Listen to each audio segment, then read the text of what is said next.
right, well, the midterm election's now just 16 days out, and our next guest says Democrats may not be so sure about that so-called blue wave. Even the Washington Post is out with a new report titled, House Democrats Hope for Wave Election Diminishes as Republicans Rebound. That's the Washington Post. Here to discuss, former pollster for the Trump campaign and president of McLaughlin and Associates, John McLaughlin. John, thanks for being here this morning. Pleasure to be here. So just take on that headline right there. Well, is the situation improving for Republicans? It is. Post-Kavanaugh, which backfired on the Democrats, where Trump voters, we have 63 million Trump voters that came out in 2016. Midterm elections, usually only 90 million come out. So the Trump voters are 90 million total. Yeah. Just about. So the Trump voters are getting re-engaged, so the polls are closing, not just in the generic vote, but in around the country where Republicans are regaining leads. They're taking a little bit of, they're getting some breathing room. But the Democrats have raised hundreds of millions of dollars. Nancy Pelosi is piling in a green wave of money against Republican incumbents right now. And you can see that based on the spending that they're doing right now, our polls are accurate that the Republicans look good, and there's a shot with 32 pure toss-ups in the ratings.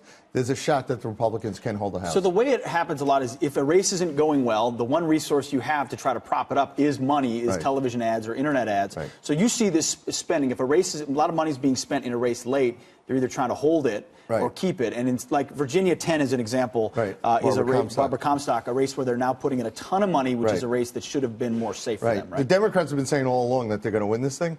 But we had a poll a week ago where we were up by a point, and all of a sudden they've placed almost $4 million to our $2 million.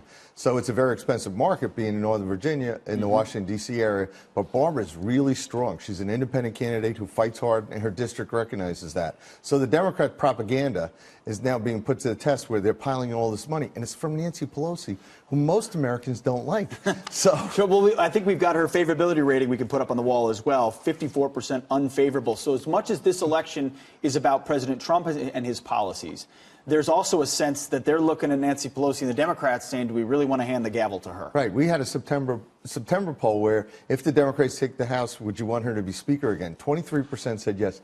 56% of all voters said no. And her negatives are high with all the groups that basically the Democrats are trying to win over. They're independent women. She's 53% unfavorable. That's the key swing group.